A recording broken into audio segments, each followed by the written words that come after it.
क्या आपने कभी सोचा है कि टाइम के साथ सब कुछ बढ़ता है, पर आपका पैसा क्यों नहीं?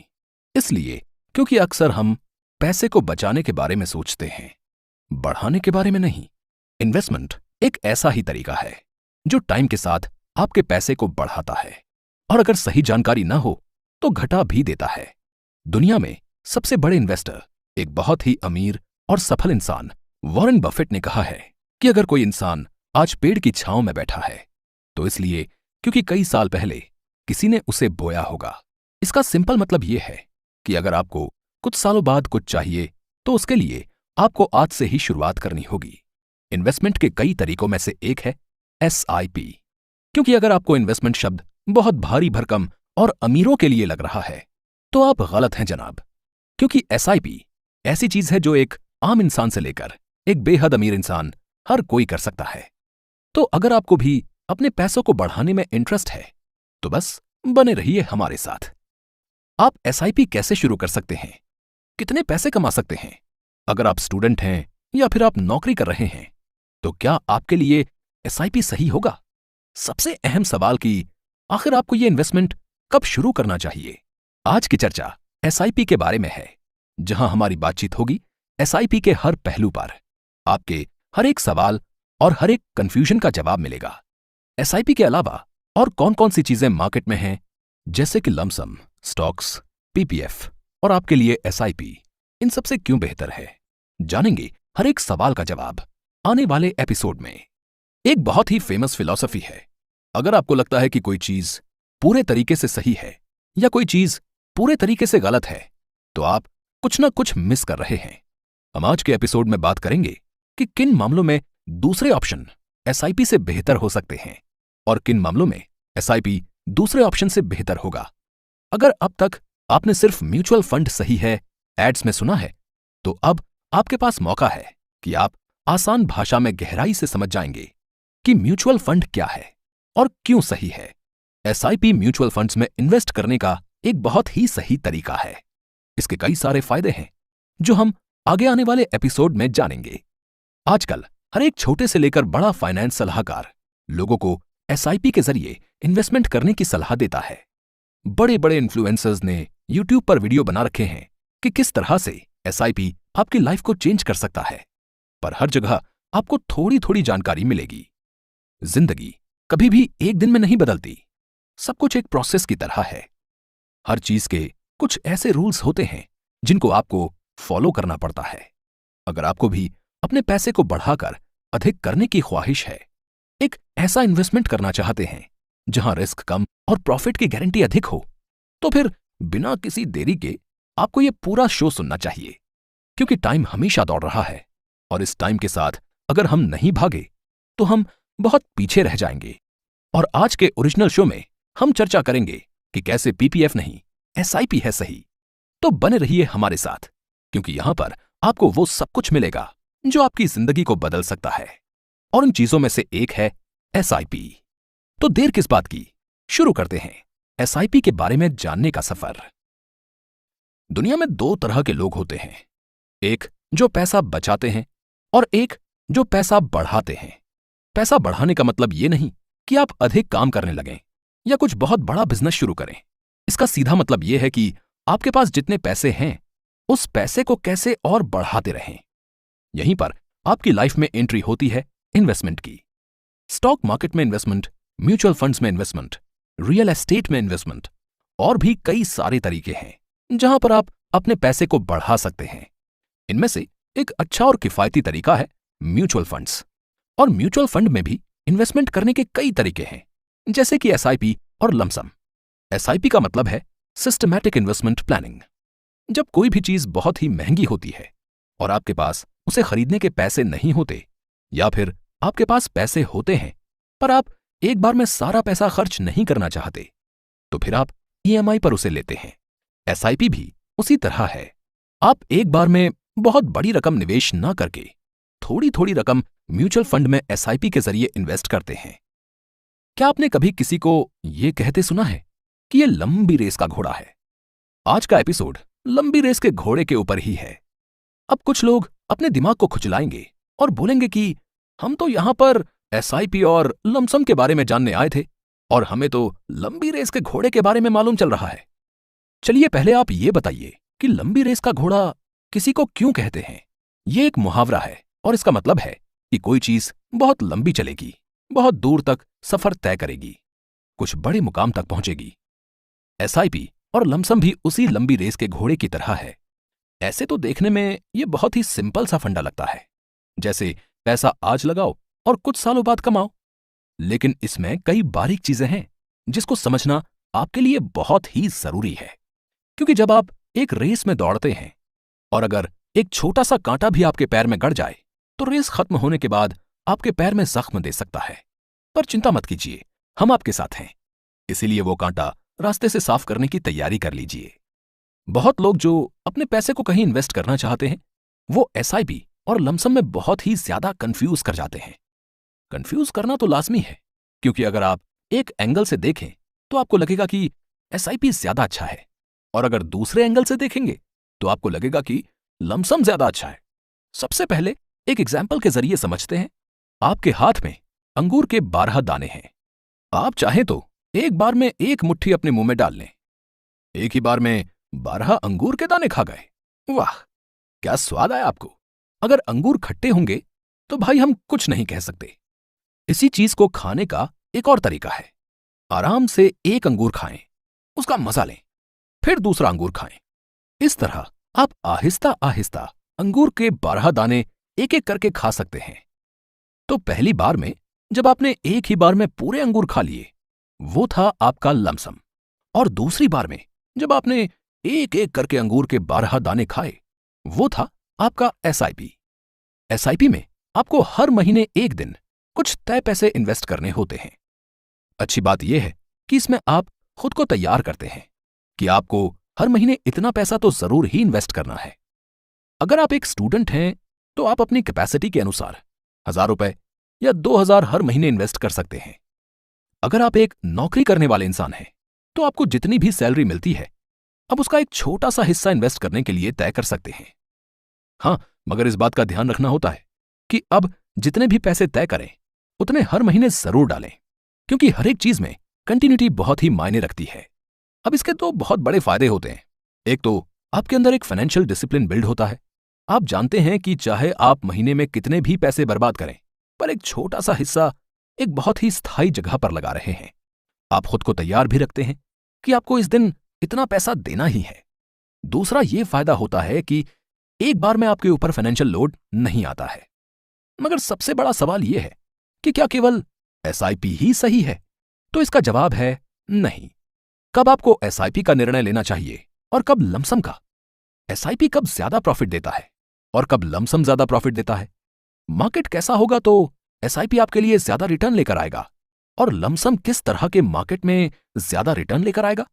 और सबसे बड़ा सवाल कि इन दोनों के लिए किस तरह का फाइनेंशियल पोर्टफोलियो होना चाहिए। हम जब बात करते हैं लमसम इन्वेस्टिंग की, तो इसमें बहुत सी ऐसी चीजें हैं जिनका ध्यान रखना पड़ता है, जो हमें एसआईपी में नहीं सोचना पड़ता। जैसे कि आप किस समय लमसम इन्वेस्टिंग कर रहे हैं, यह बहुत जरूरी है। जिस समय आप अपना इतना सारा पैसा लगाने वाले होते हैं तो आपको मार्केट को समझना जरूरी होता है, क्योंकि लमसम में आप ज्यादा पैसा एक बार में इन्वेस्ट करते हैं।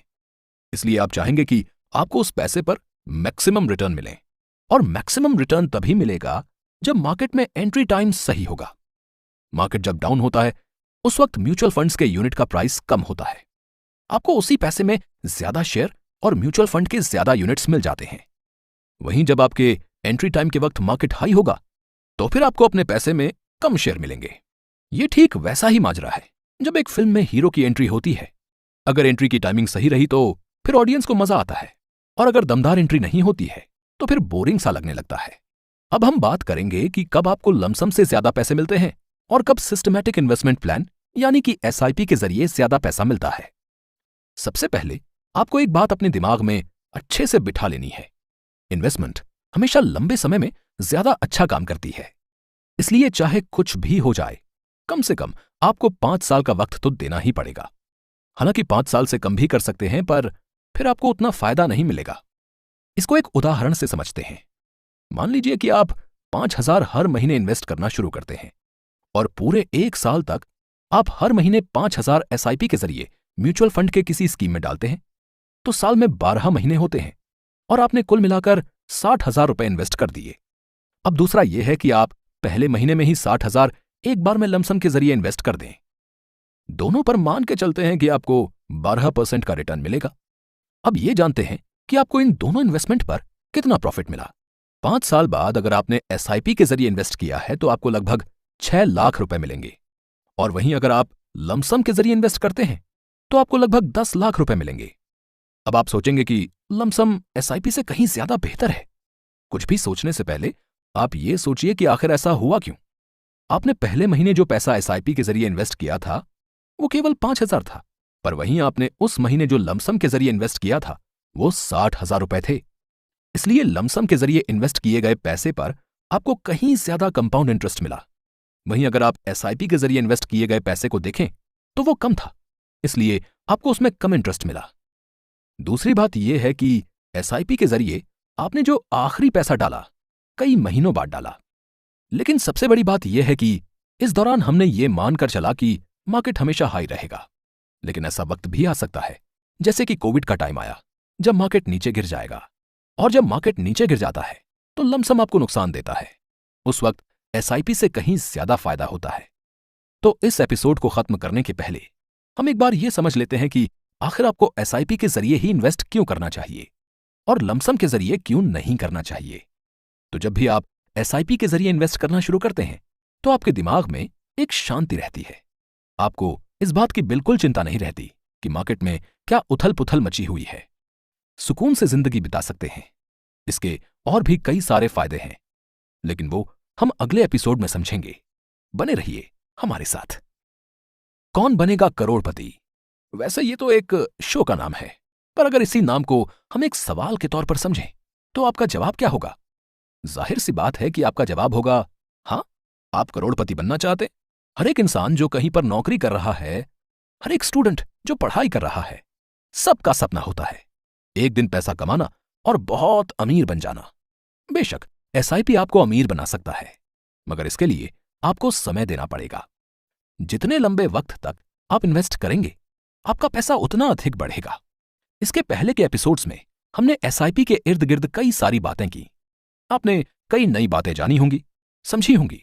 इस एपिसोड में हम केवल और केवल इस बारे में बात करेंगे कि एसआईपी के कितने फायदे हैं। Disciplined investor. आप चाहे जो कुछ भी कर रहे हैं, उसके लिए डिसिप्लिन बहुत जरूरी है। बिना डिसिप्लिन के आप उस क्षेत्र में किसी बड़े मुकाम पर नहीं पहुंच सकते हैं। इन्वेस्टमेंट भी एक स्किल की तरह है। इसमें भी आपको एक डिसिप्लिन मेंटेन करना पड़ता है। एसआईपी एक बहुत ही आसान तरीका है जिससे आप एक डिसिप्लिन्ड इन्वेस्टर बन सकते हैं। कई सारे इन्वेस्टर जब अपने इन्वेस्टमेंट की जर्नी शुरू करते हैं तो उन्हें कई बड़े घाटे होते हैं। इन्वेस्टमेंट बहुत कम हो जाता है रेगुलर इन्वेस्टमेंट ना कर पाने की वजह से।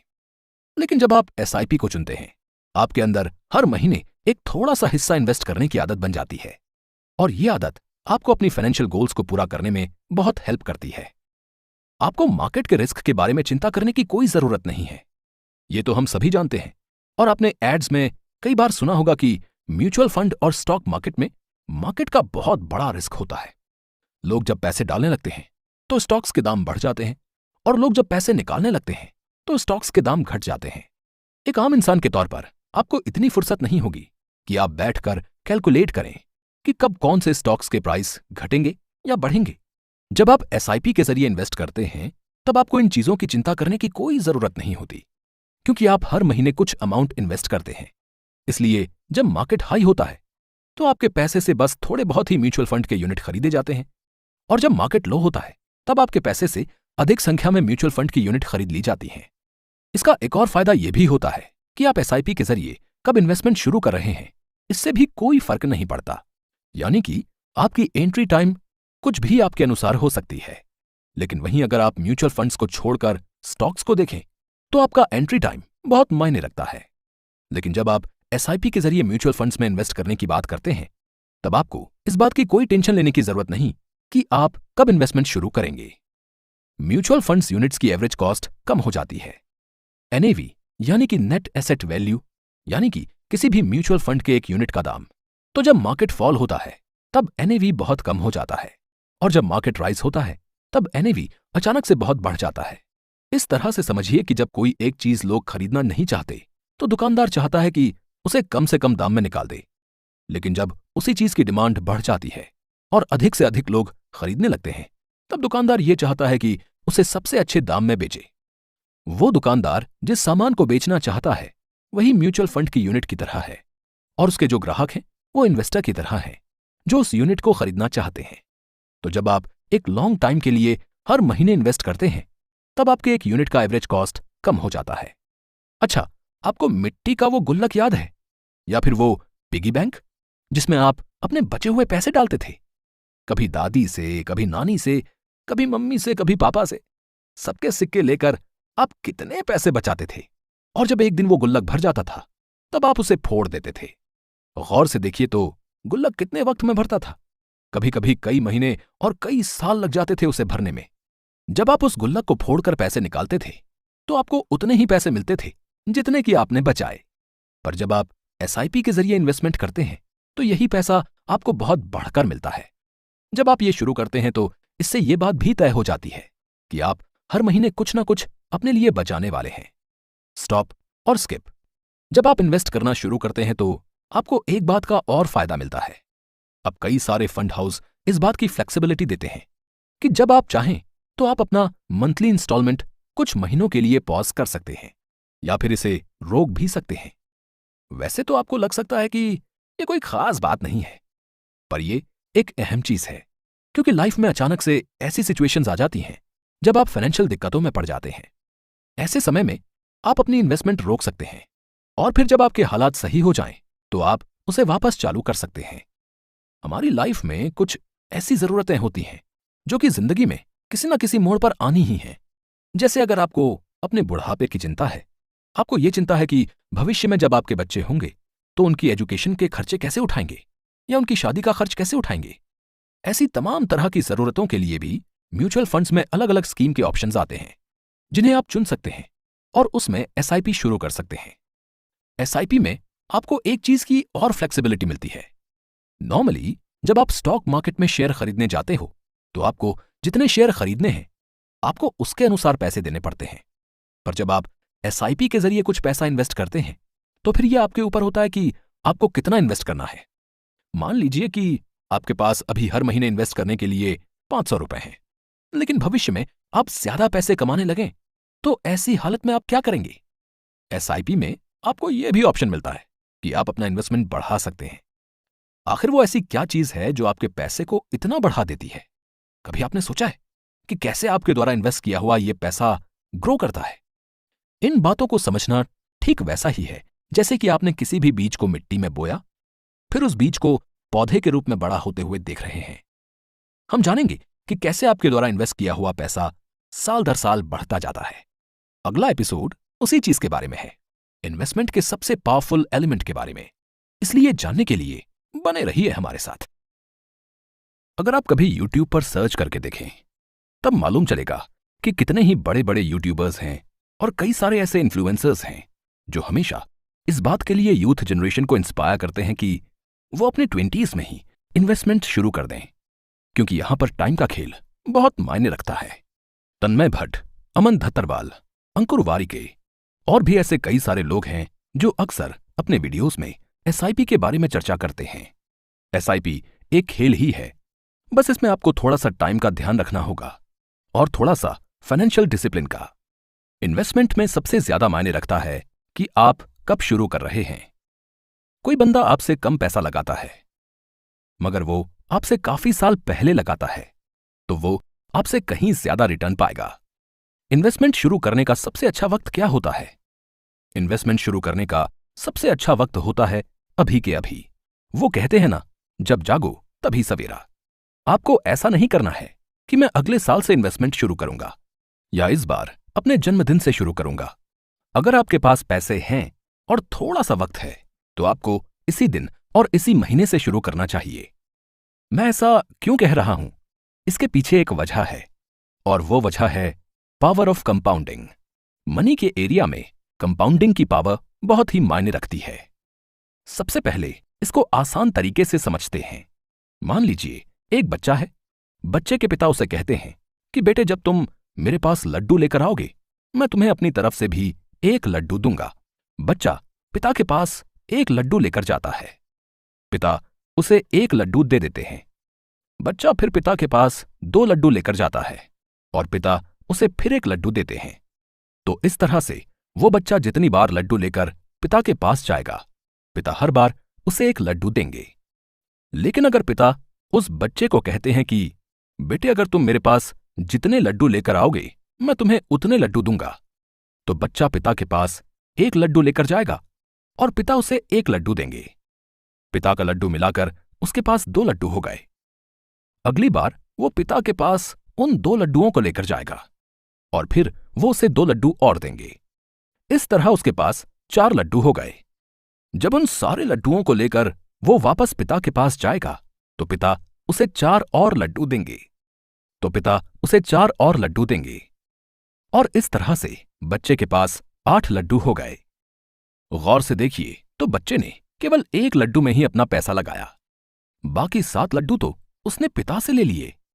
ये जो 1 लड्डू से बच्चे को 7 और लड्डू मिले, यही है पावर ऑफ कंपाउंडिंग। जब हम बात इन्वेस्टमेंट की करते हैं तो पिता की जगह पर म्यूचुअल फंड आ जाता है, बच्चे की जगह पर आप आ जाते हैं और लड्डू की जगह पर आपका मंथली इन्वेस्टमेंट आ जाता है। बस फर्क इतना होता है कि इसमें वक्त थोड़ा ज्यादा लगता है। हर एक लड्डू के ऊपर आपको 1 लड्डू नहीं बल्कि 1 लड्डू का थोड़ा सा हिस्सा मिलता है, यानी 10 से 12% रिटर्न। इसको और अच्छे से समझने के लिए हम लोग एसआईपी में इन्वेस्टमेंट का एक एग्जाम्पल ले लेते हैं। चलिए मान लेते हैं कि आप एक नौकरी करते हैं और आपको 25,000 रुपए वेतन मिलता है। इस 25,000 में से आप 5,000 हर महीने म्यूचुअल फंड में इन्वेस्ट कर देते हैं। अब करीब 20 साल तक हर महीने अपनी सैलरी का 5,000 म्यूचुअल फंड्स में डालते रहते हैं।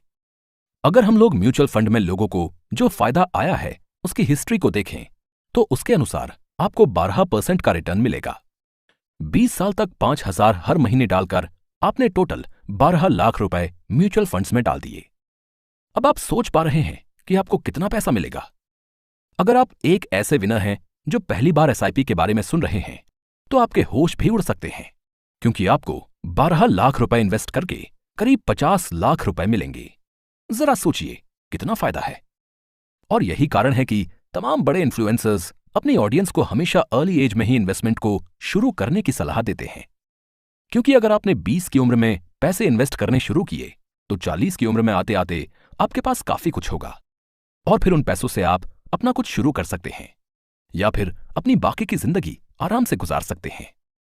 लेकिन अगर यही अकल आपको 30 साल की उम्र में आई तो फिर आपको उतना पैसा 50 की उम्र में मिलेगा, और जिसने 20 की उम्र से शुरू किया होगा उसे 50 की उम्र में तो कहीं ज्यादा मिलेगा। अभी तक आपको कंपाउंडिंग की ताकत का अंदाजा लग गया होगा, लेकिन एक चीज है जो अभी आपको इस बारे में नहीं मालूम, वो ये कि इसकी पावर का सही इस्तेमाल और अपने प्रॉफिट को मैक्सिमम करने के लिए इसे कैसे यूज करें। यह तो निश्चित है कि आपको अंत में प्रॉफिट मिलेगा, लेकिन उस प्रॉफिट को मैक्सिमम करने के लिए आपको स्मार्ट प्लान की जरूरत है। एक ऐसा स्मार्ट प्लान जिसके तहत आप इन्वेस्ट करेंगे। कोई गाना था ना, सफर खूबसूरत है मंजिल से भी। एक बहुत ही फेमस फिलॉसफी है, मजा मंजिल का नहीं बल्कि सफर का होता है।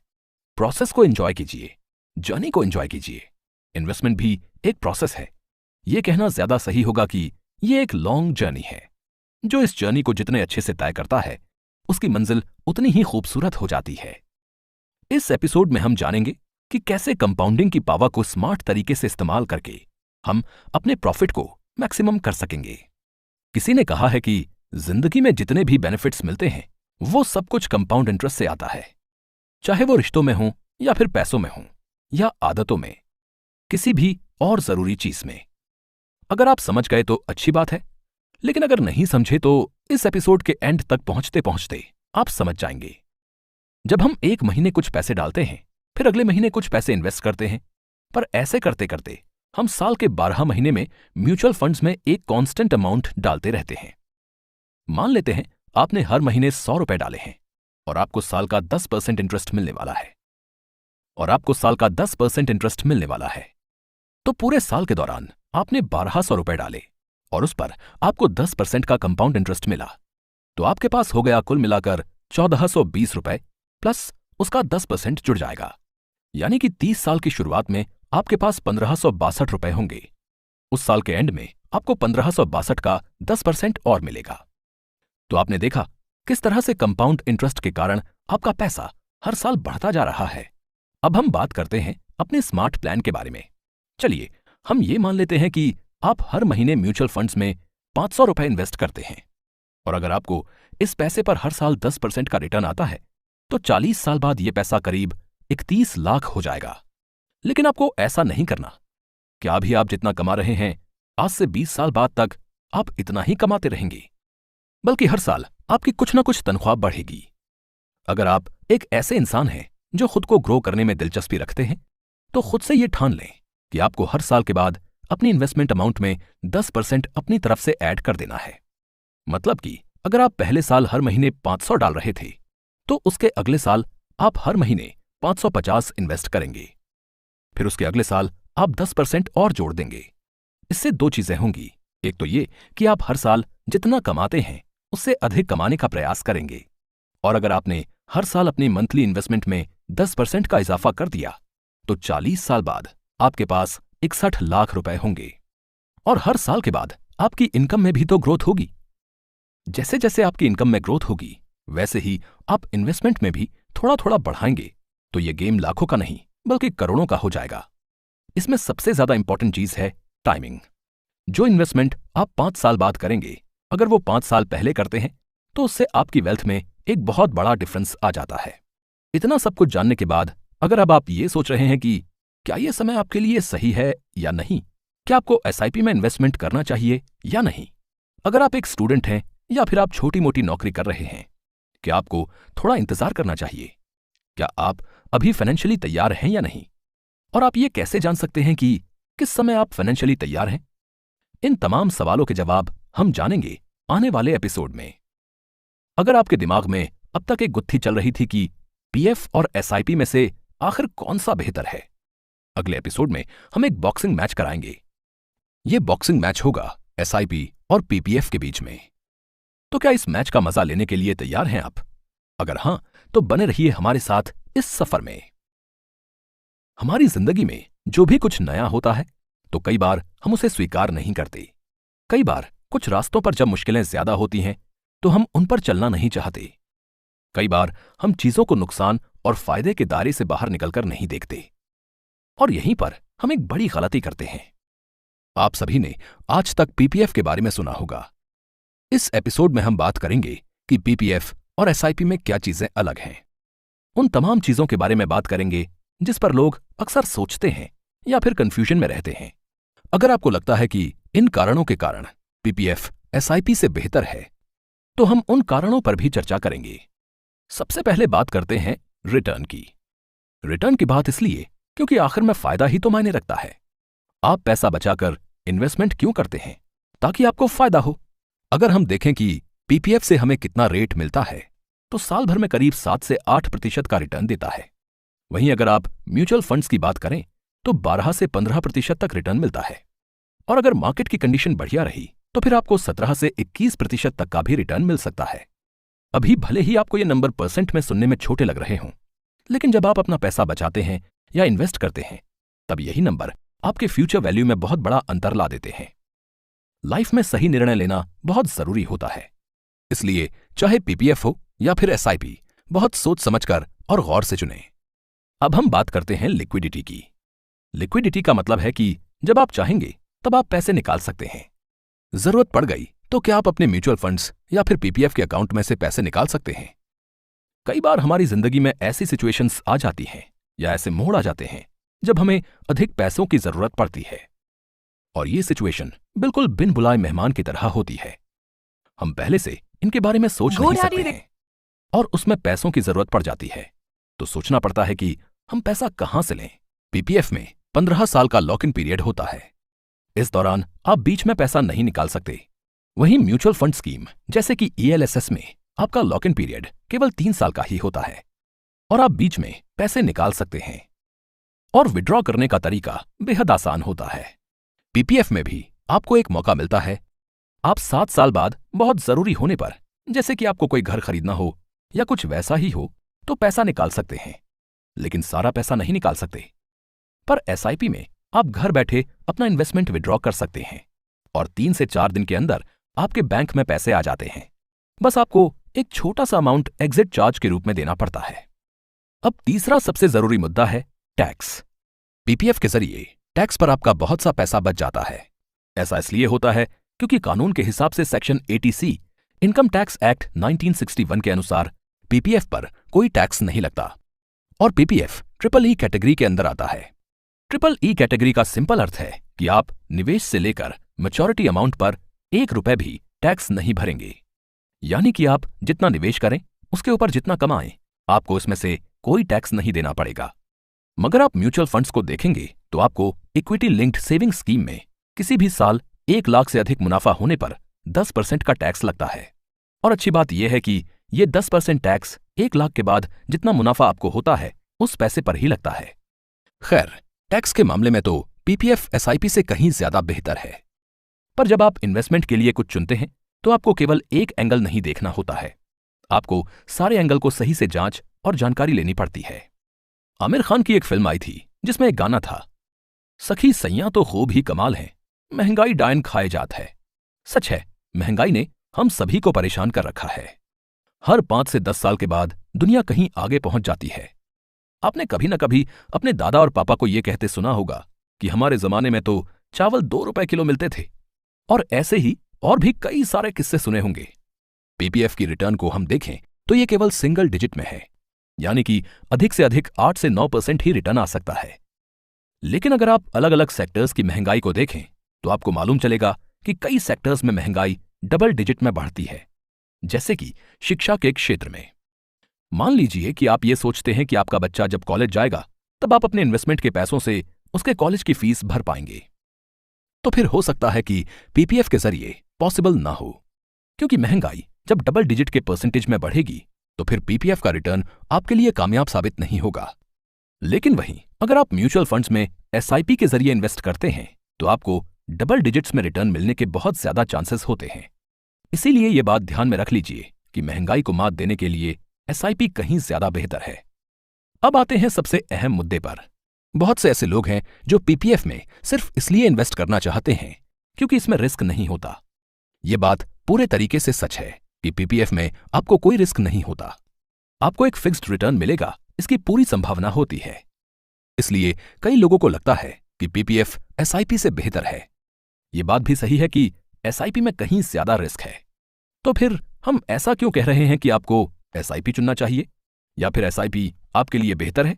गौर से समझिए, पीपीएफ में आप लॉन्ग टाइम इन्वेस्ट करते हैं, यानी कि 15 साल के लिए। वैसे ही जब आप एसआईपी में भी लॉन्ग टर्म इन्वेस्टमेंट करते हैं, यानी कि 15 साल के लिए, तब रिस्क लगभग खत्म हो जाता है, क्योंकि लॉन्ग टाइम में मार्केट हमेशा ऊपर ही जाता है। इसीलिए आपको हाई रिटर्न मिलने के चांसेस बहुत ज्यादा होते हैं। मगर वो लोग जो ये सोच रहे हैं कि हाई रिटर्न लेने के लिए एसआईपी चुनेंगे पर इन्वेस्टमेंट शॉर्ट टर्म करना चाह रहे हैं, उनके लिए बेशक रिस्क ज्यादा है। हिंदुस्तान की एक बहुत ही मशहूर यूट्यूबर सीए रचना रानाडे कहती हैं, आदमी हो या mutual fund investment, long term में हमेशा ऊपर ही जाएगा। चलिए एक सवाल के साथ इस एपिसोड को खत्म करते हैं। आपको क्या लगता है कि स्टॉक्स और एसआईपी में कौन सा बेहतर है और क्यों? अपने जवाब हमें कमेंट में जरूर बताइए। इससे कोई फर्क नहीं पड़ता कि आपको दोनों के बारे में कितना मालूम है और कितना नहीं, क्योंकि अगले एपिसोड में आखिर आपको मालूम चल ही जाएगा। जब एक बार लोगों को यह मालूम चलता है कि एसआईपी पीपीएफ से कहीं अच्छा रिटर्न देता है, तब कई लोग ये सोचते हैं कि अब से हम एसआईपी में इन्वेस्टमेंट शुरू करेंगे। जब उन्हें यह मालूम चलता है कि एसआईपी से भी अच्छा रिटर्न स्टॉक मार्केट में है, तब वे लोग ये सोचते हैं कि एसआईपी को भी छोड़ो और स्टॉक मार्केट में इन्वेस्ट करना शुरू करो। और वहीं कुछ ऐसे लोग होते हैं जो इस बात में कंफ्यूज कर जाते हैं कि उन्हें एसआईपी में इन्वेस्ट करना चाहिए या स्टॉक मार्केट में। कुछ लोगों के दिमाग में यह भी सवाल आ रहा होगा कि अगर हमें दोनों में इन्वेस्ट करने का मन है तो हम क्या करें? सबसे पहले आपको हम एक एग्जाम्पल से समझाते हैं। भारत में घूमना किसे नहीं पसंद? तो जब आपको बाहर जाना है घूमने के लिए किसी दूसरे राज्य में जहां के बारे में आप ज्यादा कुछ नहीं जानते, आपके पास 2 ऑप्शन हैं। पहला ऑप्शन यह है कि खुद से ट्रेन का टिकट कटाएं और बस घूमने निकल पड़ें, और आपके पास दूसरा विकल्प है कि आप किसी एजेंट के पास जाएं या किसी ट्रैवल कंपनी के पास जाएं और उस ट्रैवल कंपनी को पैसे दें और वे आपके घूमने की सारी व्यवस्था कर दें। इन दोनों तरीकों से घूमने का अपना अलग ही मजा है। पहले तरीके में आपको कई सारी मुश्किलें आएंगी, तो कई सारे अलग अनुभव भी आएंगे। आप ऐसी जगहों पर जा सकते हैं जहां पर कोई नहीं गया हो सकता है आपको कुछ सस्ते और अच्छे रेस्टोरेंट मिल जाएं। वहीं दूसरे वाले में आपको यह फायदा है कि आपको किसी बात की चिंता नहीं करनी होगी। आपके रहने का, खाने का और घूमने का सारा प्लान ट्रैवल कंपनी कर देगी, आपको बस उसे पैसे देने होंगे। तो पहला तरीका जिसमें आपने खुद से घूमा वो स्टॉक्स में इन्वेस्टमेंट की तरह है, और दूसरा तरीका जिसमें आप एक ट्रैवल कंपनी के जरिए घूमने गए वो एसआईपी के जरिए म्यूचुअल फंड में निवेश की तरह है। स्टॉक्स में आपको सारी चीजें खुद से समझनी पड़ती हैं। हर एक रुपया जो आप इन्वेस्ट करेंगे वो सब आपकी जिम्मेदारी है। लेकिन वहीं जब आप बात म्यूचुअल फंड्स की करते हैं तो फिर आपको बस अपना पैसा फंड हाउस को देना होता है और फिर फंड हाउस उसको स्टॉक्स में इन्वेस्ट कर देता है। लेकिन जिस तरह से जब आप अकेले ट्रैवल करेंगे और एक अनजान जगह पर जाएंगे तो कई सारी दिक्कतें आपके सामने आती हैं। जैसे आपको कुछ लोग ठग भी सकते हैं, आपको काफी नुकसान भी हो सकता है। ठीक वैसे ही स्टॉक्स में भी आपके साथ हो सकता है। इसमें आपको वक्त देना पड़ेगा, हर एक चीज को अच्छे से और बारीकी से समझना पड़ेगा। मार्केट के बारे में अच्छी जानकारी रखनी होगी। अब अगर आप इस बात में कंफ्यूज कर रहे हैं कि आपको म्यूचुअल फंड में इन्वेस्ट करना चाहिए या फिर स्टॉक्स में, तो फिर आपको इन 5 कारणों को गौर से सुनना चाहिए, क्योंकि ये आपकी कंफ्यूजन को दूर कर देंगे। म्यूचुअल फंड स्कीम में जब आप पैसा डालते हैं तो उसे एक्सपर्ट्स की टीम के द्वारा हैंडल किया जाता है। उन एक्सपर्ट्स के पास हमसे कहीं ज्यादा नॉलेज होती है, इसलिए आम लोग उन पर भरोसा कर सकते हैं। दूसरी बात यह है कि आम इन्वेस्टर्स जाकर के कंपनी से डायरेक्ट बात नहीं कर सकते, न ही कंपनी के मालिकों से उनकी बातचीत हो सकती है। लेकिन म्यूचुअल फंड हाउस कई लोगों के करोड़ों रुपए इन्वेस्ट करते हैं, क्योंकि इनके पास कई करोड़ रुपए होते हैं इन्वेस्ट करने के लिए। इसलिए बड़ी बड़ी कंपनियों के मालिक आसानी से इनसे बात कर लेते हैं। कंपनी ने कैसा परफॉर्म किया है, कंपनी आगे क्या करने की सोच रही है, ये सब जानकारी इन्हें आसानी से मिल जाती है। तीसरी और सबसे जरूरी चीज ये है कि जब आप स्टॉक्स में एक शेयर खरीदते हैं तो आपको एक शेयर का दाम देना पड़ता है। कंपनी के एक शेयर का दाम 30,000 रुपए है, किसी कंपनी के एक शेयर का दाम 80,000 रुपए है, और आपके पास इतना पैसा नहीं है तो फिर आपको दिक्कत हो जाएगी। लेकिन जब वहीं आप म्यूचुअल फंड्स में जाते हैं तो ऐसा होता है कि आपको हर महीने में केवल 500 रुपए इन्वेस्ट करने हैं, तो वो भी आप कर सकते हैं। जैसे कि मान लेते हैं किसी कंपनी के शेयर का दाम 50,000 रुपए है, तो फंड हाउस अलग अलग लोगों के पैसे मिलाकर 50,000 में एक शेयर खरीद लेता है, फिर म्यूचुअल फंड के यूनिट्स में बांटकर अपने इन्वेस्टर्स को दे देता है। इसी से जुड़ा हुआ एक और फायदा है जो कि आपको म्यूचुअल फंड में स्टॉक्स के ऊपर मिलता है। स्टॉक्स में इन्वेस्टमेंट के समय आप किसी एक कंपनी पर भरोसा करते हैं, आपको लगता है कि ये कंपनी अच्छा करेगी तो आप उसमें इन्वेस्ट करते हैं। इसलिए स्टॉक्स में डाइवर्सिफिकेशन थोड़ा मुश्किल होता है। अगर जिस कंपनी में आपने इन्वेस्ट किया वे कंपनी सुपर डुपर परफॉर्म करती है तो आपको बहुत बहुत ज्यादा बेनिफिट होगा, लेकिन अगर वो कंपनी डूब गई तो आपको बहुत बहुत ज्यादा नुकसान भी होगा। जब आप म्यूचुअल फंड को देखें तो उसमें आप आसानी से कई सारी कंपनियों में इन्वेस्ट कर सकते हैं, क्योंकि आप जो भी पैसा देते हैं फंड मैनेजर्स उसे छोटे छोटे टुकड़ों में बांटकर कई सारी कंपनियों में इन्वेस्ट कर देते हैं। स्टॉक मार्केट में इन्वेस्ट करना शुरू करते हैं तो आपके पास इतना समय होना चाहिए कि आप हर कंपनी के पोर्टफोलियो को देख सकें और एनालाइज कर सकें। आपको यह भी देखना होगा कि अगर कोई कंपनी किसी वक्त में नीचे गिरी है तो क्यों और कैसे। आपको कई सारे ऑनलाइन टूल समझने पड़ेंगे जिसके जरिए आप उनके पास डेटा और पैटर्न देख सकें। स्टॉक्स में आपके पास फ्रीडम बहुत ही ज्यादा है, जबकि म्यूचुअल फंड में आपके पास बहुत डिसिप्लिन और रूल्स हैं। हर स्कीम में यह तय होता है कि आपको कितनी कंपनियों में इन्वेस्ट करना है और एक कंपनी में 10% से ज्यादा इन्वेस्ट नहीं कर सकते हैं। इस सवाल पर आते हैं कि आखिर आपको किसमें इन्वेस्ट करना चाहिए। तो आपके पास अगर कोई फाइनेंशियल गोल है जिसे आपको पूरा करना है, जैसे कि आपको घर खरीदना है या फिर कुछ सालों बाद बच्चों के कॉलेज की फीस भरनी है, कुछ भी ऐसा हो सकता है, तो इन चीजों पर आप रिस्क नहीं ले सकते हैं और इसलिए ऐसे फाइनेंशियल गोल के लिए म्यूचुअल फंड में इन्वेस्ट करना सही होता है। लेकिन अगर आपके पास कुछ ज्यादा पैसे हैं, आप एक स्टूडेंट हैं और आपके कंधे पर कोई जिम्मेदारी नहीं है, आप पैसा खोने के लिए तैयार हैं, तो आप पैसा स्टॉक्स में भी इन्वेस्ट करना शुरू कर सकते हैं। हमने स्टॉक्स मार्केट के बारे में इतना कुछ जान लिया, अब आप सोच रहे होंगे कि आखिर म्यूचुअल फंड्स क्या हैं? म्यूचुअल फंड्स का नाम आपने कभी ना कभी जरूर सुना होगा। कई लोगों को ऐसा लगता है कि म्यूचुअल फंड्स और स्टॉक्स ये सब एक ही चीजें हैं, पर हकीकत ये नहीं है। म्यूचुअल फंड के बारे में 0 से लेकर 100 तक जानेंगे सब कुछ अगले एपिसोड में। उसके बाद आपकी लाइफ में कभी भी ये कंफ्यूजन नहीं रहेगा कि म्यूचुअल फंड सही है या गलत। उसके टाइप के बारे में भी चर्चा करेंगे। आपके मन में म्यूचुअल फंड्स को लेकर क्या सवाल हैं, आप हमें कमेंट्स में भी बता सकते हैं। म्यूचुअल फंड सही है। अगर आप टीवी देखते हैं, आपके घर में कोई और टीवी देखता है, तो आपने कभी ना कभी ये लाइन सुनी होगी। तो हम में से कई लोग म्यूचुअल फंड का नाम बहुत बार सुन चुके होते हैं, मगर इसके बारे में इतने अच्छे से नहीं जानते। कुछ लोग सोचते हैं कि म्यूचुअल फंड और स्टॉक मार्केट दोनों एक ही हैं, लेकिन हकीकत में ऐसा नहीं है। पर आप चिंता मत कीजिए, क्योंकि कुकू एफएम पर आप म्यूचुअल फंड के बारे में जानेंगे इस एपिसोड में। तो ऐसा सोच लीजिए कि आपको बाजार जाना है और आपके घर में आपकी बहन है, आपकी माँ है, आपके पापा हैं और दादा और दादी हैं। तो जब आप बाजार के लिए निकलते हैं तो आपकी बहन आपको कुछ पैसे देती हैं और बोलती हैं कि मेरे लिए शैम्पू लेते आना। फिर मम्मी आपको कुछ पैसे देती हैं और कहती हैं कि बेटा सब्जी लेते आना। उसके बाद पापा आपको कुछ पैसे देते हैं और वो बोलते हैं कि बेटा जा और मेरे लिए दाढ़ी बनाने के लिए ब्लेड लेते आना। उसके बाद आपके दादा और दादी आपको बोलते हैं कि उनके लिए नवरत्न तेल लेते आइएगा।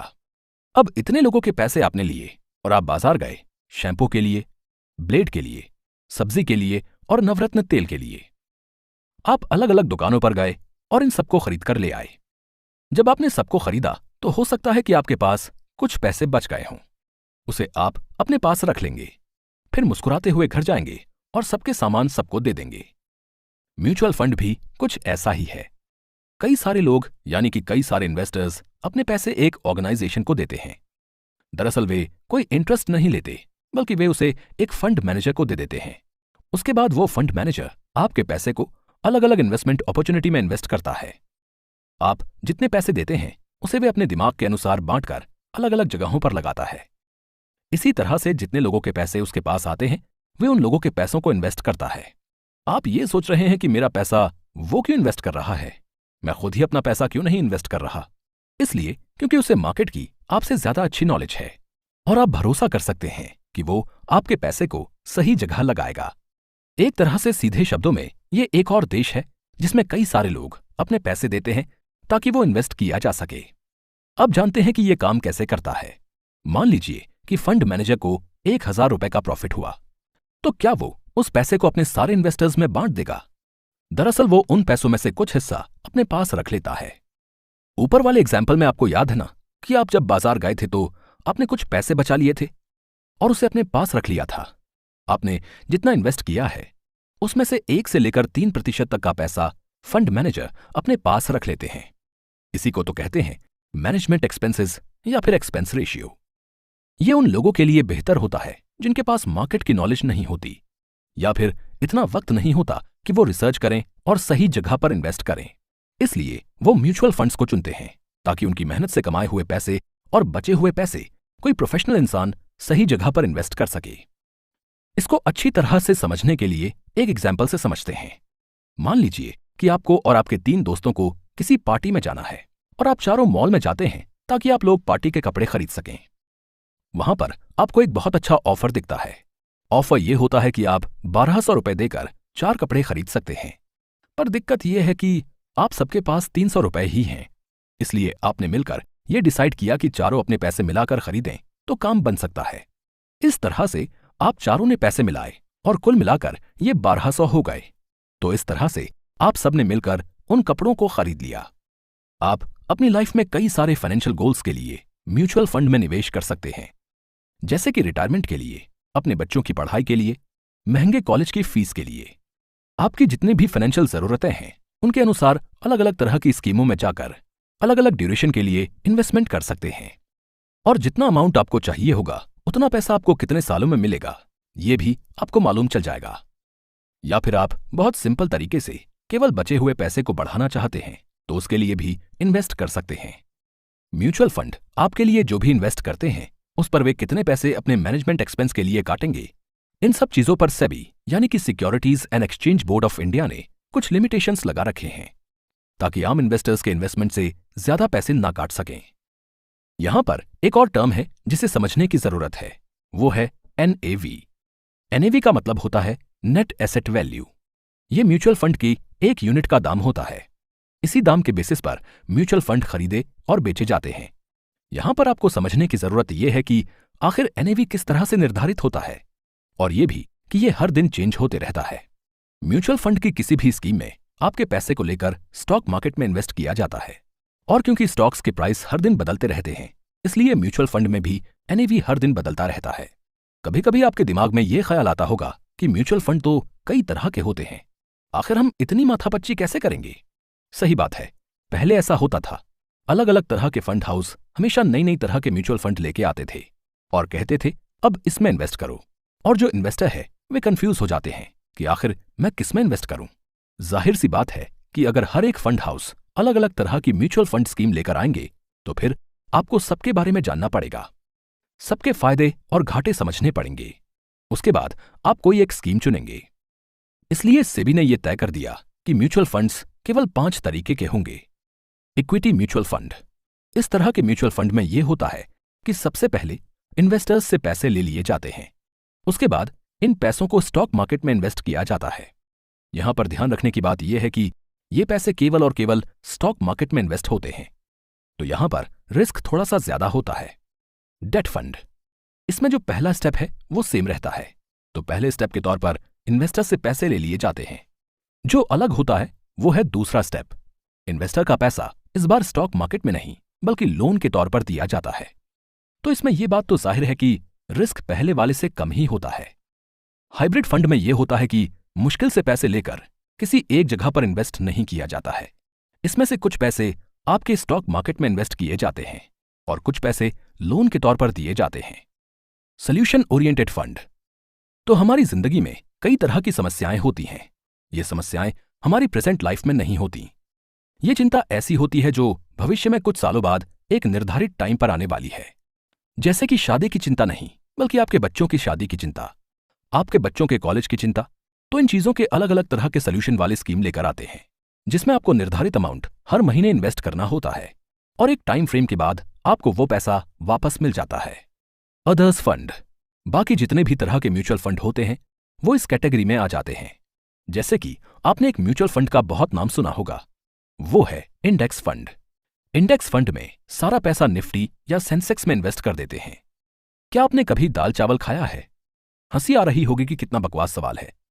मैं आपसे पूछता हूं, अगर दाल में नमक नहीं हो या फिर सब्जी में नमक नहीं हो तो आपको कैसा लगता है? जाहिर सी बात है कि मजा ही खराब हो जाता है। वैसे नमक है तो बहुत ही छोटी सी चीज, लेकिन खाने का टेस्ट में बहुत बड़ा रोल होता है। उसी तरह से म्यूचुअल फंड की हर एक स्कीम में एक नमक जैसी चीज होती है जिसे हम एक्सपेंस रेशियो कहते हैं। इस पर ध्यान देना बहुत जरूरी होता है और इसी के बारे में बात करेंगे हम अगले एपिसोड में।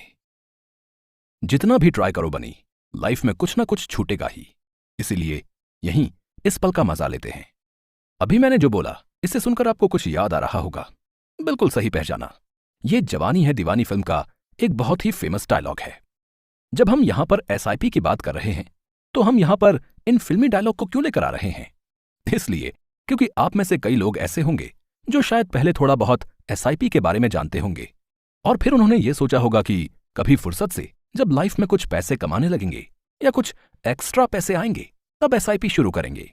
अगर आप इस तरह से खुद को एक्सक्यूज देंगे तो बहुत कुछ आप खो देंगे और आपको मालूम भी नहीं चलेगा। जिस तरह से ये जवानी है दीवानी में नैना कहती है कि हम जितना भी ट्राई कर लें हमेशा कुछ ना कुछ बाकी ही रहेगा, इसलिए हमें बस इस पल का मजा लेना चाहिए। वैसे ही SIP इस पल के मजे की तरह है। कहने का मतलब है कि SIP शुरू करने का कोई सही वक्त नहीं होता, बस शुरू कर देना चाहिए। तन्मय भट्ट एक बहुत ही फेमस कॉमेडियन है। कहते हैं the best time to invest in SIP is now. मतलब आपको अभी के अभी इसी महीने से SIP को शुरू कर देना चाहिए। बहुत से लोग सोचेंगे कि ऐसा क्यों? ऊपर के एपिसोड में हमने सुना कि कैसे SIP में पावर ऑफ कंपाउंडिंग का बहुत बड़ा रोल होता है। मान लेते हैं कि आपके 3 दोस्त हैं। पहले दोस्त ने 20 साल की उम्र में SIP में इन्वेस्टिंग शुरू की है, दूसरे दोस्त ने 30 साल की उम्र में SIP में इन्वेस्टिंग शुरू की है और तीसरे दोस्त ने 40 साल की उम्र से इन्वेस्टमेंट शुरू की है। ये भी मान लेते हैं कि तीनों ने हर महीने 2000 इन्वेस्ट किया है। अगर हम 12% का रिटर्न लें तो 60 साल की उम्र तक पहुंचते पहुंचते तीसरे दोस्त ने 4.8 लाख इन्वेस्ट किए होंगे और उसे एंड में मिलेगा 20 लाख रुपए। वहीं आपके दूसरे दोस्त ने कुल 7.2 लाख इन्वेस्ट किए और उसे मिले कुल 70.6 लाख रुपए। तो देखा आपने कितना बड़ा अंतर है। लेकिन अब जब आप पहले दोस्त के बारे में सुनेंगे तो समझेंगे कि मैं ऐसा क्यों बोल रहा था कि आपको अभी के अभी इन्वेस्टमेंट शुरू करनी चाहिए। पहले दोस्त ने 60 साल की उम्र तक 9.6 लाख रुपए इन्वेस्ट किए और एंड में उसने पाए 2.4 करोड़ रुपए। अक्सर लोगों को यह कहते सुना होगा कि इन्वेस्ट करना है तो मार्केट की समझ होनी चाहिए। आपको यह समझना चाहिए कि मार्केट कब डाउन रहेगा और कब हाई रहेगा। हो सकता है कि यह सब आपको थोड़ा माथापच्ची लगे, लेकिन एसआईपी में आपको यह झंझट नहीं है। आपको इस बात की फिक्र नहीं करनी कि मार्केट कब हाई है और कब लो है। आपको बस एक छोटा सा अमाउंट एसआईपी के जरिए म्यूचुअल फंड की किसी स्कीम में इन्वेस्ट करना है। सबसे अच्छी बात है कि आप 500 रुपए से शुरू कर सकते हैं। तो अगर आप एक स्टूडेंट हैं और कमाते नहीं हैं तो आप अपनी पॉकेट मनी से थोड़ा पैसा बचाकर जो फालतू के खर्चे करते हैं उसको थोड़ा कम करके एसआईपी के जरिए म्यूचुअल फंड्स में इन्वेस्ट कर सकते हैं। अगर आप नौकरी करते हैं और हर महीने आपके पास कुछ पैसे आते हैं तो उसमें कुछ पैसे इन्वेस्ट कर सकते हैं। जब आप एसआईपी शुरू करते हैं सबसे ज्यादा ध्यान जिस बात पर देना चाहिए वो है कि आप इसे कब तक जारी रखेंगे। अगर कोई ये सोच रहा है कि वे 1 साल तक एसआईपी के जरिए निवेश करेगा तो ये एक सही आइडिया नहीं है। अगर आप छोटे समय के लिए एसआईपी करते हैं तो आपको उसका असली मैजिकल पावर देखने को नहीं मिलेगा। तो जब भी बात इन्वेस्टमेंट की हो तो कम से कम 5 साल तक तो करनी ही चाहिए, और अगर 5 साल से ज्यादा हो जैसे कि 10 साल 15 साल तक तो ये और बेहतर है। सबसे बेस्ट उस सिचुएशन में होता है जब आप अपने 19 साल या 20 साल की उम्र से इन्वेस्टिंग करना शुरू करते हैं और 50 या 60 साल तक इन्वेस्ट करते हैं। और अगर हर साल आप अपने महीने के इन्वेस्टमेंट को 10% से बढ़ा देते हैं तो आपके पास एक बहुत बड़ा अमाउंट मैच्योर होकर 30-40 साल बाद मिलेगा। अगर आपको फिलॉसफी पसंद है तो आपने इस बात के बारे में जरूर सुना होगा कि जिंदगी में छोटी छोटी चीजें बहुत अहम होती हैं। एक आम इंसान बारीक चीजों पर इतने गौर से नहीं सोचता, लेकिन वहीं एक बड़ा इंसान हर एक बारीक चीज पर बड़े गौर से सोचता है। ये फिलॉसफी म्यूचुअल फंड्स में भी अप्लाई होती है। एक्सपेंस रेशियो वो पैसा होता है जो फंड हाउसेस आपसे फीस के तौर पर लेते हैं। ये आपके इन्वेस्टमेंट से कुछ परसेंटेज काट लेते हैं। कितना परसेंट काटना है उसके लिए कुछ नियम तय हैं, पर अगर आपने इस चीज पर इन्वेस्टिंग करते वक्त सही से नहीं ध्यान दिया तो फिर आपको कई लाख का नुकसान हो सकता है। इसलिए इस एपिसोड में हम लोग बात करेंगे कि कैसे एक्सपेंस रेशियो हमारे इन्वेस्टमेंट को अफेक्ट करता है और किस तरह से हम अपनी रिटर्न्स को मैक्सिमाइज कर सकते हैं। सबसे पहले एक एग्जाम्पल से समझते हैं। आपने बहुत सारे लोगों को यह कहते सुना होगा कि आजकल महंगाई बहुत बढ़ गई है। महंगाई ऐसी चीज है जो इंसान को परेशान कर देती है। मान लेते हैं कि आपके पास 60 रुपए हैं। अब ये मान लेते हैं कि आप एक शहर में हैं जहां पर आटे का दाम 30 रुपए किलो है, तो आप 60 रुपए में केवल 2 किलो आटा खरीदते हैं। लेकिन फिर आप एक गांव जाते हैं। गांव में कई किसान रहते हैं और उस गांव में आपको आटे का दाम 15 रुपए किलो मिलता है, तो आप 60 रुपए में 4 किलो आटा खरीद के लाते हैं। तो आपने देखा आपके पास पैसे उतने ही थे, पर आपने पहले से 3 किलो अधिक आटा लिया। ऐसा क्यों हुआ कि दुकान पर आपको वही आटा 30 रुपए किलो मिला? ऐसा इसलिए हुआ क्योंकि पहले उस आटे को किसान ने बनाया होगा और फिर उसे किसी व्यापारी को बेचा होगा। उस व्यापारी ने किसी होलसेलर को बेचा होगा। उस होलसेलर ने किसी दुकानदार को बेचा होगा। उसके बाद उस दुकानदार ने आपको बेचा। हालांकि बीच में और भी कई लोग आ सकते हैं, पर हम इसे बस एक एग्जाम्पल के तौर पर समझ रहे हैं, इसलिए ज्यादा डिटेल में नहीं बात कर रहे। इसलिए जितने भी लोगों के जरिए वो आटा गुजरा उन सब का पैसा उस ग्राहक से वसूला जाएगा जिसने अंत में उसे खरीदा। एक्सपेंस रेशियो ये कोई तय पैसे नहीं होते कि फंड हाउसेस आपसे इतने पैसे लेंगे। ये पैसा वे आपसे परसेंटेज में लेते हैं। 1 से 3% के बीच में कुछ भी हो सकता है। परसेंटेज में लेने का मतलब है कि आपको जितना ज्यादा प्रॉफिट होगा उतना ही प्रॉफिट उन्हें भी होगा। जैसे कि मान लेते हैं कि आपका एक्सपेंस रेशियो 2% है, तो अगर आप इन्वेस्टमेंट करके 100 रुपए कमाएंगे तो वो फंड हाउस अपने पास 2 रुपए रखकर आपको 98 रुपए देंगे। वहीं अगर आप 1000 रुपए कमाते हैं तो फंड हाउस 20 रुपए अपने पास एक्सपेंस रेशियो के तौर पर रखकर बाकी पैसे आपको देंगे। अभी आपको यह अमाउंट बहुत ही कम लग रहा होगा, लेकिन लॉन्ग टर्म में जब आप एक बड़ा अमाउंट कमाएंगे तब आपको समझ आएगा कि आपको कितना नुकसान हुआ है। इसमें आपको कई लाख का नुकसान हो जाता है। इसलिए आप जिस भी स्कीम को चुनें उसके एक्सपेंस रेशियो को देखना ना भूलें, क्योंकि ये बहुत जरूरी है। सबसे मजेदार बात यह है कि आपको यह समझ में नहीं आता है कि आप कब और कैसे एक्सपेंस रेशियो के पैसे भरते हैं। वो आपका पैसा अलग से नहीं काटते, बल्कि एनएवी की प्राइस ड्रॉप करके उसी में से मैनेज कर लेते हैं। आपको मालूम ही नहीं चलता और आपके प्रॉफिट से पैसा कट जाता है। उम्मीद है कि अब तक आप समझ गए होंगे कि आपको कैसे एक्सपेंस रेशियो को ध्यान में रखना होगा। अगले एपिसोड में हम बात करेंगे डायरेक्ट और रेगुलर प्लान के बारे में। एक्सपेंस रेशियो का उसमें भी एक बहुत बड़ा ट्विस्ट छुपा हुआ है, लेकिन इस ट्विस्ट के बारे में हम जानेंगे अगले एपिसोड में। अपनी डेली लाइफ में हम सभी ऐसी सिचुएशंस का सामना करते हैं जहां पर हमें किसी सामान के लिए या किसी काम के लिए 2-3 आदमियों से गुजरना पड़ता है। कई शहरों में ऐसा होता है कि आपको एक ब्रोकर के जरिए रूम खोजना पड़ता है। मतलब कि आप जाकर सीधे तौर पर एक रूम नहीं ले सकते, पहले आप एक ब्रोकर से मिलते हैं। वो ब्रोकर कई सारे खाली रूम्स को जानता है और उसमें से आपको जैसी फैसिलिटी चाहिए उनके अनुसार एक रूम दिखाता है। उसके बाद आप उस ब्रोकर को उस रूम के लिए देते हैं पैसे। वो ब्रोकर उसमें से कुछ पैसे अपने पास रख लेता है और कुछ पैसे रूम के असली मालिक को दे देता है। तो अक्सर ऐसा होता है कि 10,000 से 15,000 रुपए ब्रोकर अपने पास रख लेते हैं। सोचिए, अगर आप एक रूम किराए पर लेते हैं जिसका भाड़ा 10,000 रुपए है, पर जब आप पहली बार उस रूम को रेंट पर लेते हैं तब आपको ब्रोकर को 25,000 रुपए देने पड़ते हैं।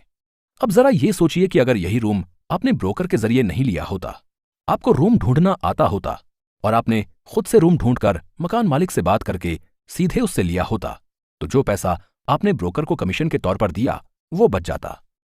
ये जो फ्लैट ढूंढने का काम है ठीक वैसे ही है जैसे आपको अपने लिए म्यूचुअल फंड की एक अच्छी स्कीम देखनी है। जब आप फ्लैट देखते हैं तो आप ये देखते हैं कि क्या आपको जो फायदे चाहिए वो मिल रहे हैं या नहीं, क्योंकि आपको उसमें लंबे वक्त तक रहना हो सकता है। क्या उसका हर महीने का रेंट सही है या नहीं।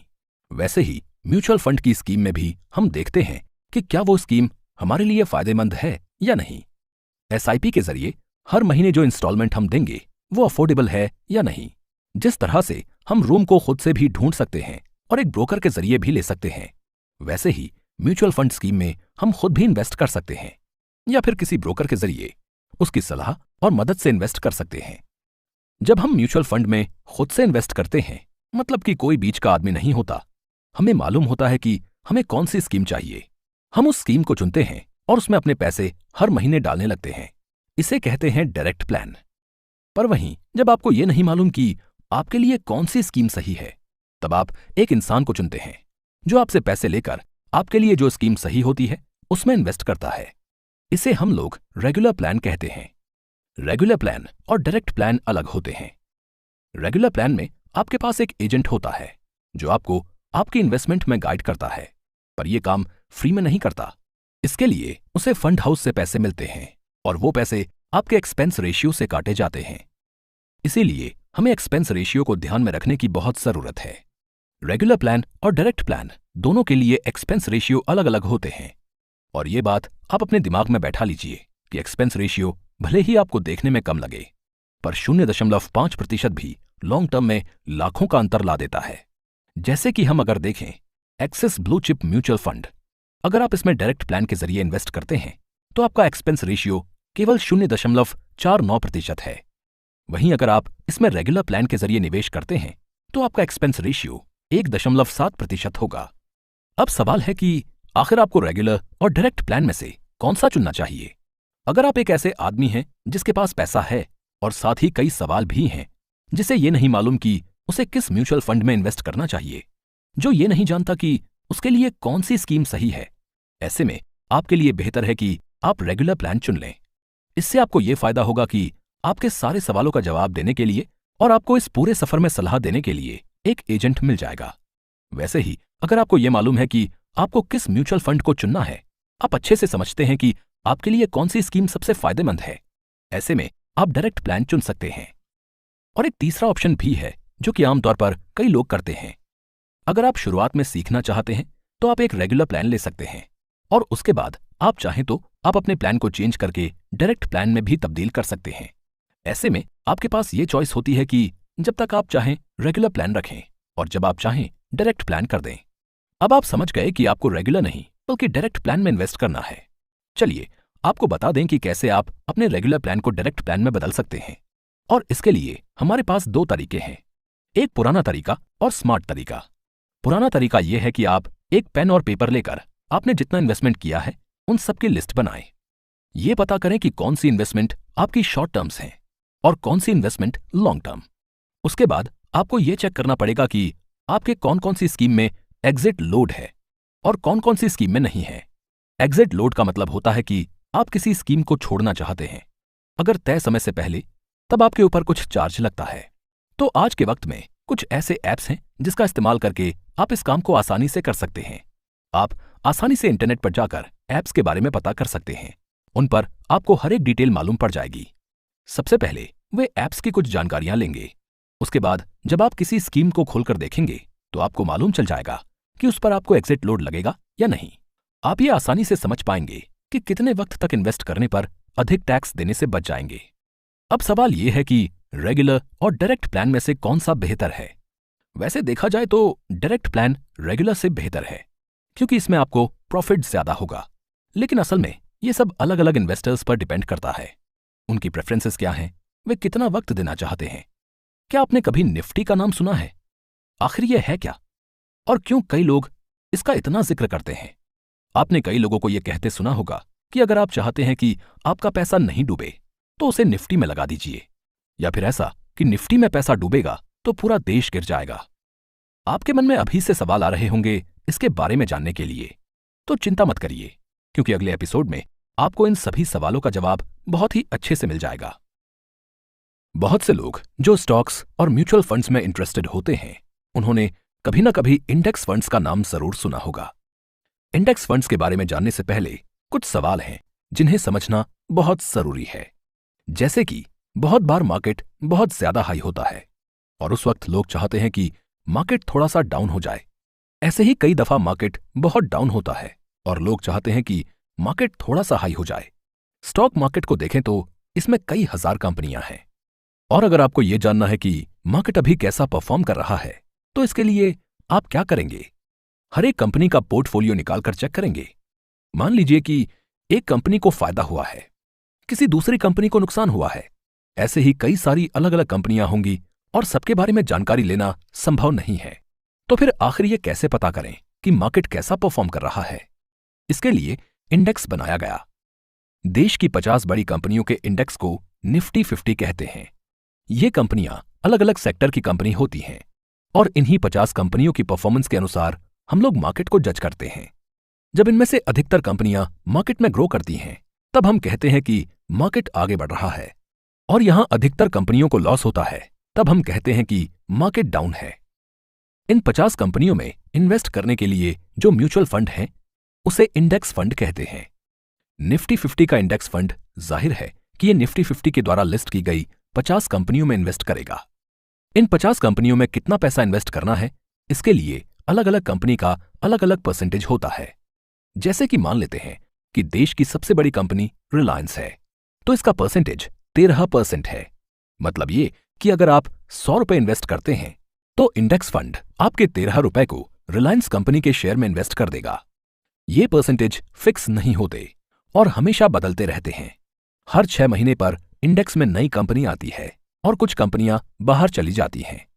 ध्यान देने की बात यह है कि हमेशा 50 कंपनियां होंगी और यह भी जरूरी नहीं कि ये सब एक ही सेक्टर की कंपनियां हों।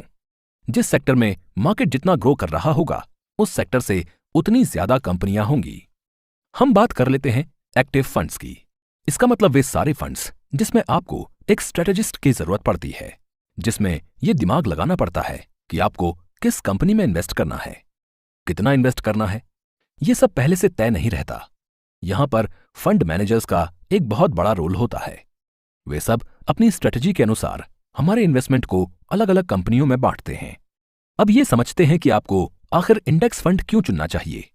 इंडेक्स फंड में एक्सपेंस रेशियो की तरफ ध्यान देना बहुत जरूरी है।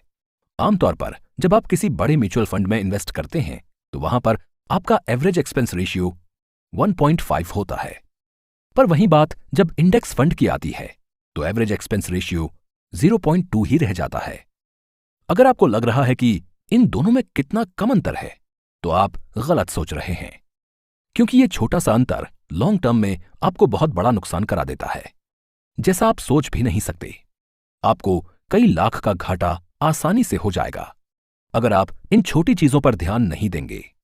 पर वहीं जब एक दूसरे नजरिए से देखें तो चीजें बदल जाती हैं।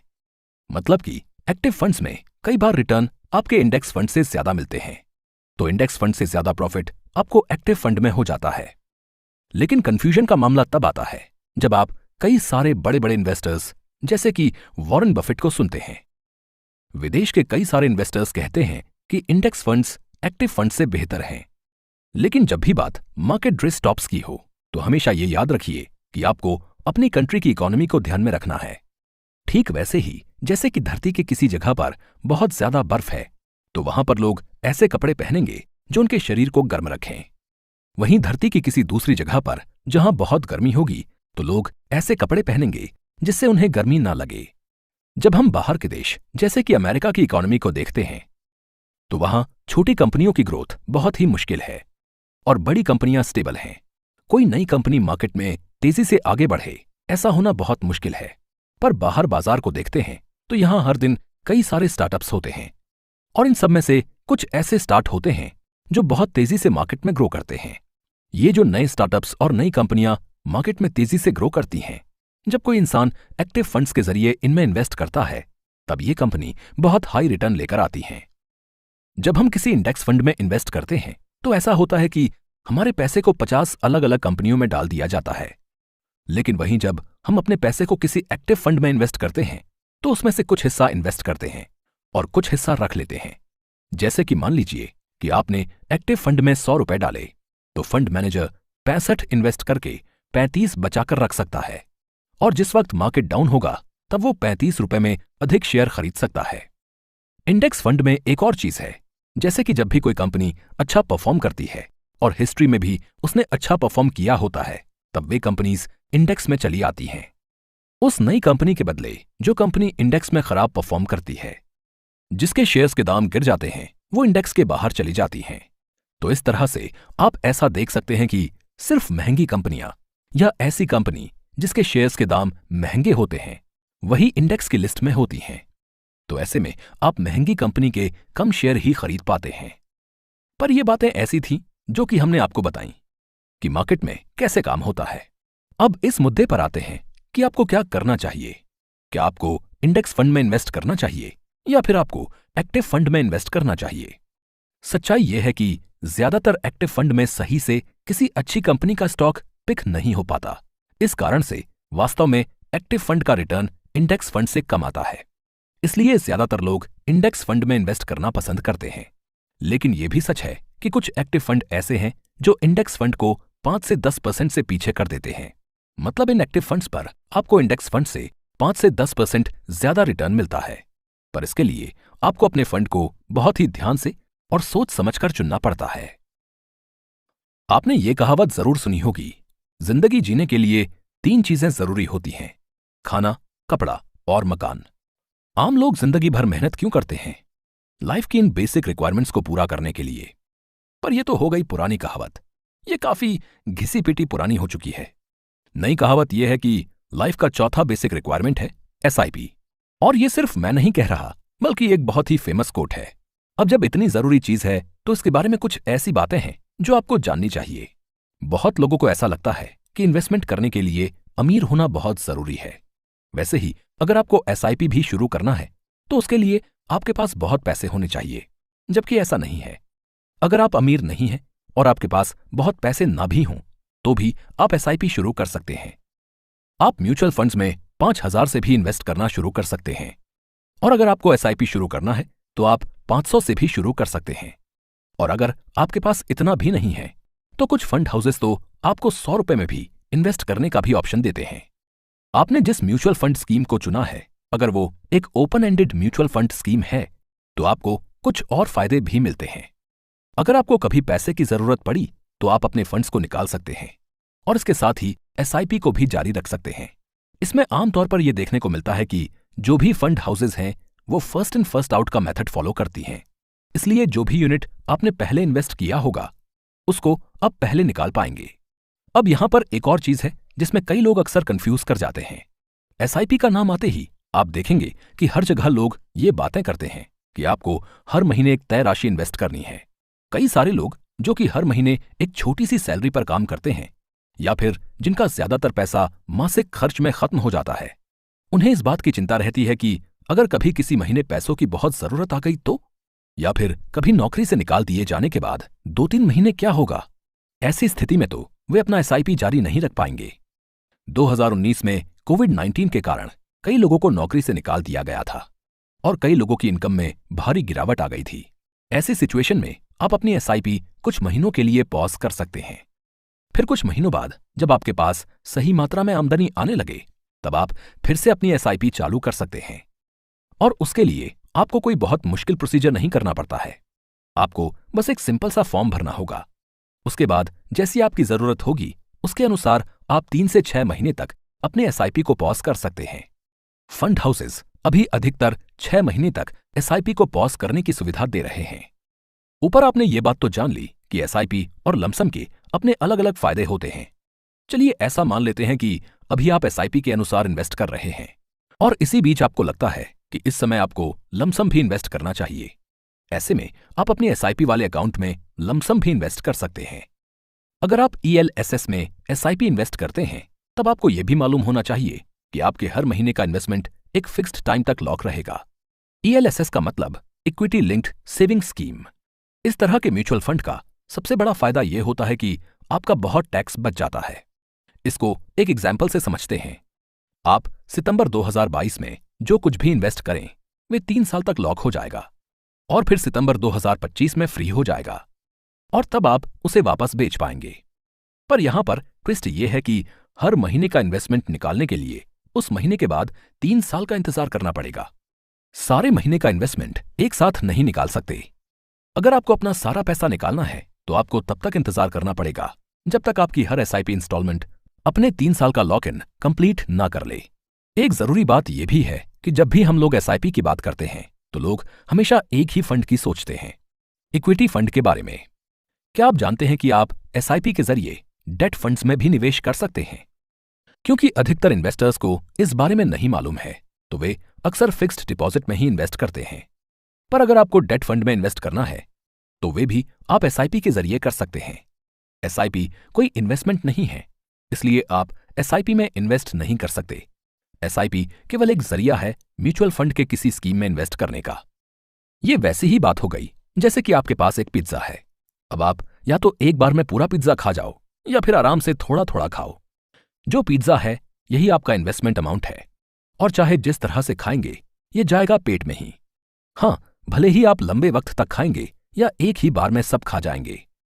यहां पर आपका पेट म्यूचुअल फंड की स्कीम है और खाने का तरीका एसआईपी है। कभी कभी जब आप एसआईपी कैंसिल कर देते हैं तो भी आपके अकाउंट से पैसे कट जाते हैं। ऐसा इसलिए होता है क्योंकि अक्सर एसआईपी तुरंत का तुरंत कैंसिल नहीं होता। उसके लिए कम से कम 15 से 30 दिन का समय लगता है। ऐसा इसलिए क्योंकि एसआईपी एक मैंडेट के जरिए किया जाता है। आजकल बैंकों को मैंडेट को रजिस्टर करने में और कैंसिल करने में भी कुछ दिनों का समय लगता है। तो ऐसे में चांस होता है कि आपका महीने का इंस्टॉलमेंट भी आपके अकाउंट से कट जाए। इसको एक एग्जाम्पल से समझते हैं। मान लीजिए आपकी अगली एसआईपी इंस्टॉलमेंट की तारीख अगले महीने की 1 को है और अगर आपने इस महीने की 20 तारीख के बाद अपनी एसआईपी कैंसिल की, उसके बावजूद आपके अगले महीने का इंस्टॉलमेंट कट जाएगा। इसलिए अगर आपको अगले महीने का इंस्टॉलमेंट ना देना हो तो हमेशा इंस्टॉलमेंट की तारीख से 20-25 दिन पहले ही कैंसिल करें। एसआईपी के ड्यूरेशन को कम कीजिए। एक बार जब आप एसआईपी को शुरू करते हैं तो आप एसआईपी की ड्यूरेशन को कम भी कर सकते हैं, पर इसके लिए आपको सबसे पहले एक मिनिमम इन्वेस्टमेंट पीरियड पूरा करना पड़ेगा। इसको पूरा करने के बाद आप ड्यूरेशन को कम कर सकते हैं। इसी तरह आप एसआईपी की ड्यूरेशन को बढ़ा भी सकते हैं। जब एक बार आपकी ड्यूरेशन खत्म हो जाती है उसके बाद आपको अपनी एसआईपी रिन्यू करने का ऑप्शन भी आता है। सबसे बड़ी बात है कि जब हम एसआईपी के जरिए इन्वेस्ट करना शुरू करते हैं तो हमें हमेशा टैक्स बेनिफिट नहीं मिलता। टैक्स बेनिफिट सिर्फ एक प्रकार के म्यूचुअल फंड्स पर मिलता है। एसआईपी के जरिए हम कई सारे म्यूचुअल फंड्स में इन्वेस्ट कर सकते हैं, लेकिन अगर आप सिर्फ इक्विटी लिंक्ड सेविंग स्कीम में निवेश कर रहे हैं तभी आपको इसके ऊपर टैक्स बेनिफिट मिलेगा। Safety and security. कई लोगों को जिन्हें एसआईपी के बारे में मालूम होता है वे सिर्फ इस बात से घबराते हैं कि कहीं इसमें अपना कुछ घाटा ना हो जाए, कहीं इससे उनके सारे पैसे ना डूब जाएं। और कुछ लोगों को यह भी लगता है कि यह किसी फ्रॉड स्कीम की तरह ना हो या फंड हाउस उन्हें इसी तरह की लीगल डॉक्यूमेंट्स में उलझाकर बाद में उनके पैसे न दे। ये सारी बातें दिमाग में आना वाजिब है, क्योंकि जब आप म्यूचुअल फंड्स में इन्वेस्ट करते हैं तो अपने पास का एक हिस्सा एक भरोसे पर देते हैं। आपको मालूम होना चाहिए कि ये एसआईपी पूरी तरह से सेफ और सिक्योर है। जितने भी इन्वेस्टर्स हैं उनके रिटर्न और इंटरेस्ट को प्रोटेक्ट करने के लिए सेबी और एएमएफआई ने बहुत कठिन और कड़े नियम बनाए हैं, जिसे हर फंड हाउस को फॉलो करना बहुत जरूरी है। इससे जिन लोगों ने अभी अभी इन्वेस्टमेंट शुरू किया है और जो लोग इन्वेस्टमेंट करने की सोच रहे हैं उनके लिए ये मार्केट बहुत ही सेफ और सिक्योर हो चुकी है। बहुत लोगों के दिमाग में ये सवाल आया होगा कि आखिर ये सेबी क्या है। ये मिनिस्ट्री ऑफ फाइनेंस के अंदर काम करने वाली एक एग्जीक्यूटिव बॉडी है। ये 1988 में एस्टैब्लिश हुई थी। इसे बनाया इसलिए गया था ताकि कंपनीज और ब्रोकर्स इन्वेस्टर्स के साथ कोई धोखा न करें, और इसके पास कई सारी पावर्स हैं जिसके इस्तेमाल से ये समय समय पर सबको चेक करती रहती हैं और नए रूल्स रेगुलेशंस बनाती हैं। अब ये भी जान लेते हैं कि आखिर एएमएफआई क्या होता है। ये सेबी का ही एक डिवीजन है। इसे 1955 में खोला गया था। ये म्यूचुअल फंड्स पर नजर रखती है। जितने भी म्यूचुअल फंड हाउस हैं सब इसके मेंबर हैं। उसका काम ही है कि ये जितने भी इन्वेस्टर्स हैं उसको फ्रॉड से बचाए, भारत में म्यूचुअल फंड इंडस्ट्री को ग्रो कराएं और इस बात की जांच करें कि स्कीम्स के नियम सही हैं या नहीं। अगर एक इंसान जो बात कह रहा है और दूसरा इंसान उस बात को सुनता है और चुपचाप मान लेता है, तो क्या आपको लगता है कि यह सही है या गलत? आप सोच रहे होंगे कि हम अचानक से ऐसी बातें क्यों कर रहे हैं। कोई कुछ भी कहे, आपको हमेशा अपने दिमाग से भी सोचना चाहिए। इसका यह मतलब नहीं कि सामने वाला जो बोलेगा वो गलत ही बोलेगा, पर इसका यह मतलब भी नहीं कि सामने वाला जो भी बोले वो सही ही बोलेगा। अलग अलग सिचुएशन के अनुसार आपको अलग अलग तरीके से फैसले लेने पड़ते हैं। वे कहते हैं ना कि कुछ भी बोलने से पहले, कुछ भी करने से पहले आपका होमवर्क करना जरूरी होता है। होमवर्क का मतलब है कि आपने उस चीज पर खुद से सोचा है, खुद से सब कुछ पता करें, खुद रिसर्च करें। पहले के एपिसोड्स में ऐसी बहुत सी चीजें होंगी जिनके बारे में आपको और भी जानने का मन कर रहा होगा। अगर ऐसी कोई चीज है जिसके बारे में आपके दिमाग में अब भी कंफ्यूजन है, तो ब्रह्मा जी ने आपको बुद्धि क्यों दी है और आज के जमाने में इंटरनेट क्या कर रहा है? कहने का मतलब यह है कि खुद से भी चीजों को समझना चाहिए, जानना चाहिए और उसके बाद ही कोई फैसला लेना चाहिए। अगर बात इन्वेस्टमेंट और पैसों की हो तो हर एक चीज आपको गौर से समझनी चाहिए, क्योंकि मार्केट में, न केवल मार्केट में बल्कि व्हाट्सएप पर भी ऐसे कई सारे फेक कॉल्स आते रहते हैं जिसमें अगर आप एक बार भी गलती से उलझ गए तो आपका पैसा फ्रॉड लोग लेकर उड़ जाएंगे। तो कभी भी फ्रॉड कॉल और फ्रॉड मैसेज वाले इन्वेस्टमेंट के चक्कर में ना पड़ें। एसआईपी के बारे में हमने कई सारी बातें जान ली, पर अब वक्त है कि आप आज से या फिर इसी महीने से इन्वेस्टमेंट शुरू करें, क्योंकि वक्त का एक बहुत बड़ा रोल है और यहां पर एक रेस लगी हुई है और आपको इस रेस में पीछे नहीं रहना है। पीछे नहीं रहने से याद आया